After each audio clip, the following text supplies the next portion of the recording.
Hello there and welcome to the vlog. It is Monday the 17th of December and I've got a fabulous tutorial to share with you today. I'm going to teach you how to paint your very own contemporary Christmas wreath.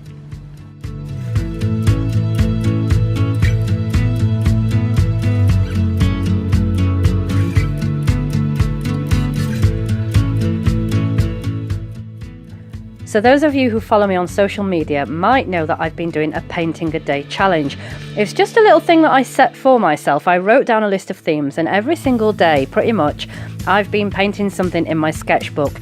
And not only has this been really good fun, it's also given me a sketchbook full of fabulous ideas, which I'm sure this time next winter will come in really useful for Christmas cards and things like that.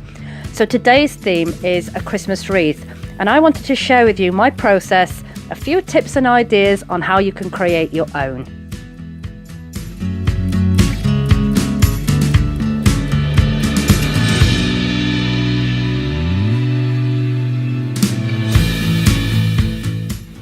So today I'm going to be painting with my White Night watercolour set, and I've got a few different brands of paints here. I use Golden, I've got some Winsor & Newton and some Sennelier as well. But these are nice paints, the pigments are very good, and apparently they're bound together with honey, which is, I always find that fascinating and almost quite delicious. Not that I eat my paint or anything. So that's what I'm using today. And because we're painting wreaths, we're going to need a special brush. If you haven't got one of these already, you can probably pick them up fairly cheaply. It's called a rigger brush. I hope you can see it here. I don't think it's focusing too well. But these bristles are usually about 1 inch long, so they're a lot longer than a normal round or pointed ended brush.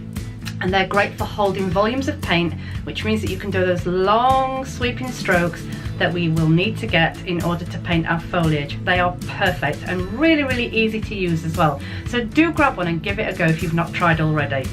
I'm going to talk you through this tutorial. There's going to be a few little time lapses and a few more detailed shots as well to give you that little bit of information that you'll need in order to paint your own Christmas wreath. So let's get going. So I'm starting off by drawing a rough circular outline which will be the basis of the wreath. And I'm using a Derwent watercolour crayon. Now the reason I use these sorts of crayons is because the paint will actually dissolve that, unlike a normal pencil where you are left with a solid mark which you have to rub out. So I like using watercolour crayons when I'm painting with watercolour.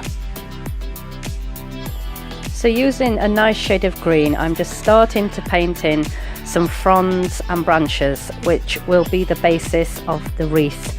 And I want you to have a little think about foliage and plant life that you see at this time of year that reminds you of Christmas. In fact, there's so much out there. Although the world looks a little bit grey and brown sort of around now, if you go for a little stroll around your neighbourhood, you will be amazed at what you come across.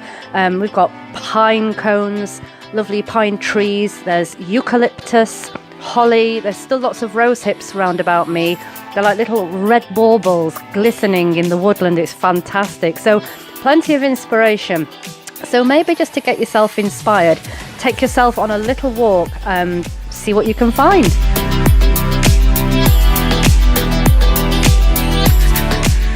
So I'm starting to paint in a few little eucalyptus leaves, and I'm using a number 4 brush. It is from the Escoda series of watercolour brushes, but a number 6 or something like that will do just as well.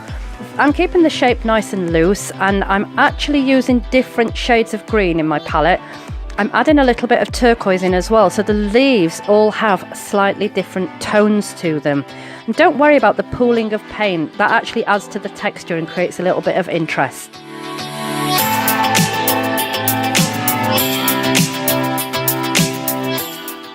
I'm adding in some holly now and some lovely bright red berries, and then I'm going to be adding in some detail on the eucalyptus using a number 1 pointed brush. I'm using a darker shade of the green just to add some detail there. And now I'm working on the pine cones, which at the moment look like sandy blobs. But if you add some dark stripes and zigzags, it just actually creates that impression of a pine cone. Quite simple but very clever.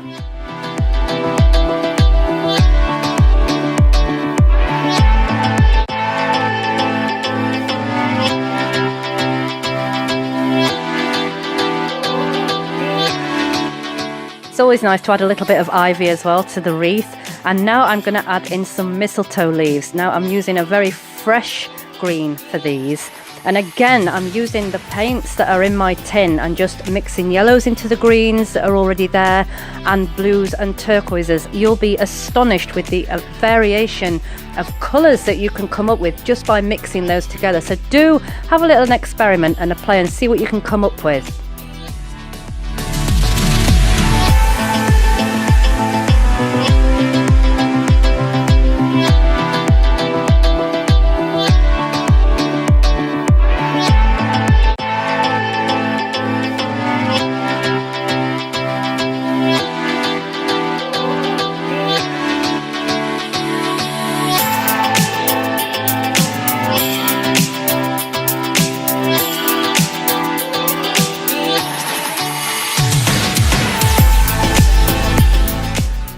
Detail now onto some of these pine needle branches, and I'm just going over again with the same dark green, and it really helps to lift that piece of foliage and bring it to life, almost giving it a three-dimensional quality. And don't worry, you know, if your paintbrush is a little dry and the brush seems to drag, I actually like the effect that you get with that, as you can see here.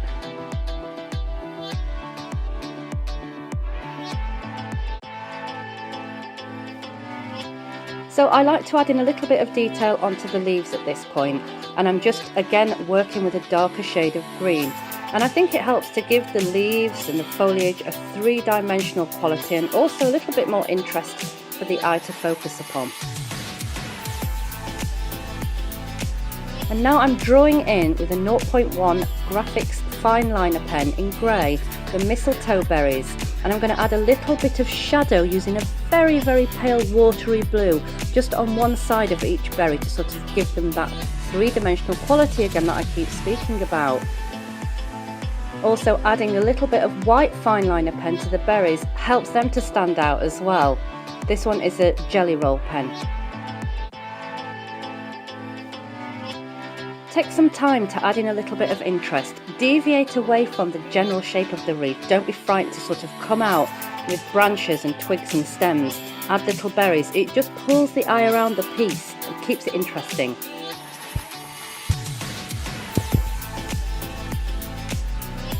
It's a really good idea to take a step back and have a look at your painting and how it's coming along so far.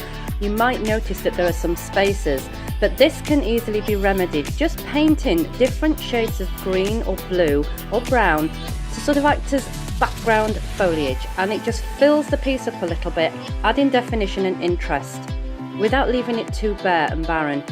You can also use the tip of your brush to add leaves as well, which also help to fill in those little gaps.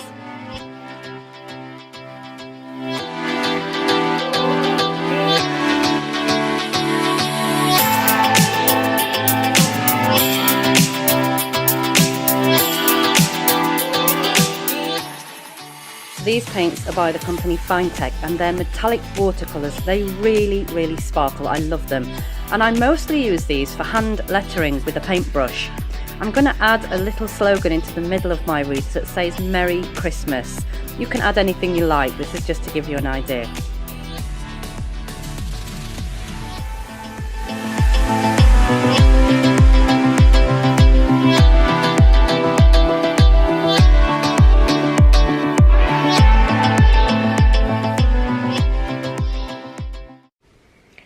I really hope you enjoyed that tutorial, and if you give it a go, why not share your creations with me? I would absolutely love to see them.